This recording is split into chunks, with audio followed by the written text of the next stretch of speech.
All right, we're about to dive into a story that sits at a really dark intersection.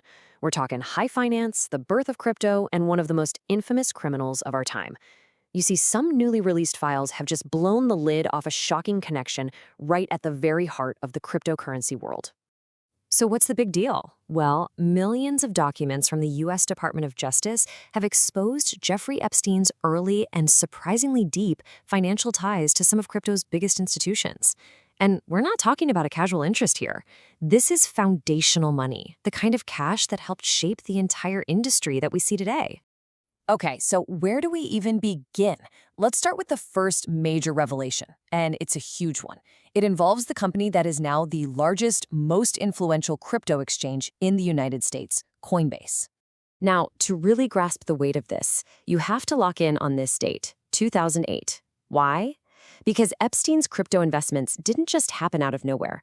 They all happened after his 2008 conviction in Florida for soliciting prostitution from a minor. So let's be crystal clear. He was already a known convicted sex offender when all these deals were being made. So fast forward to 2014. That's 6 years after his conviction.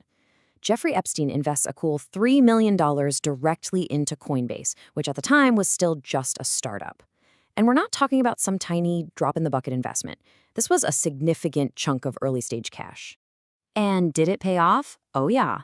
Get this. By 2018, just 4 years later, filings show that Epstein sold only half of his shares for a staggering $15 million. That is a massive profit from a company that would, of course, eventually go public on the NASDAQ. So you might be wondering, who exactly was involved in making this happen? Well, the deal was brokered by Brock Pierce, a huge figure in his own right as a co-founder of Tether. And the documents show that Coinbase's own co-founder, Fred Ursam, wasn't just talking with Pierce about the money. He actually tried to set up a meeting with Epstein personally, quote, if convenient.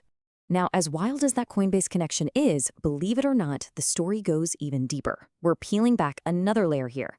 Turns out, Epstein's money wasn't just funding an exchange. No, it was tied to the foundational development of Bitcoin itself. And it was funneled through one of the most prestigious academic institutions in the world. Turns out, Epstein had a long and very lucrative relationship with MIT. Over a 20-year period, the university took over $800,000 directly from him. But here's the kicker. He was also a facilitator, a middleman, who helped bring in over $7 million more from his wealthy friends. He was a serious financial player there. And this is the bombshell. In an email, the director of the MIT Media Lab at the time, Joichi Ito, flat out said that Epstein's gift funds were being used to start something called the Digital Currency Initiative. And what was that initiative? In Ito's own words, it was meant to be the principal home and funding source for Bitcoin. Just let that sink in. Epstein's money was directly bankrolling Bitcoin's core development. But wait, there's more. That same guy, Ito from MIT, also played matchmaker for another huge name in the Bitcoin ecosystem, Blockstream.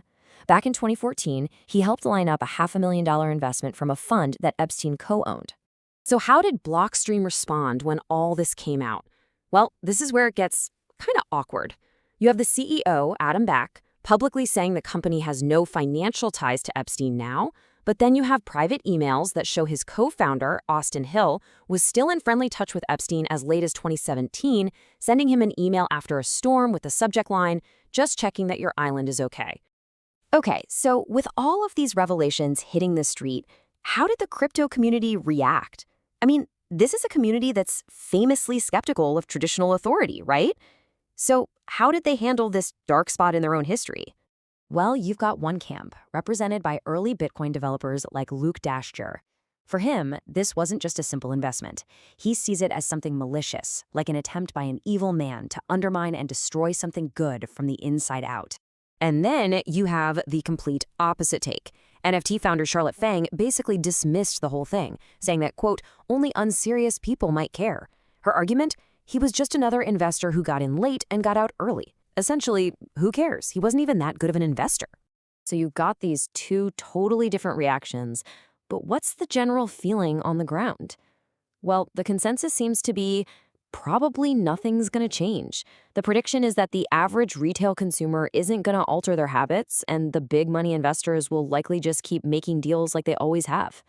All of this, every single piece of this puzzle, leads to one massive question that's just hanging in the air. What on earth was Epstein's motivation? Why was this convicted sex offender and high-flying financier so interested in this new, radical, and pretty weird technology? Seriously, think about it for a second. What was the appeal here? What did someone like Jeffrey Epstein see in cryptocurrency back in the mid-2010s that made him want to get in on the ground floor? Well, there are two main theories. The first one is pretty simple and obvious. Profit.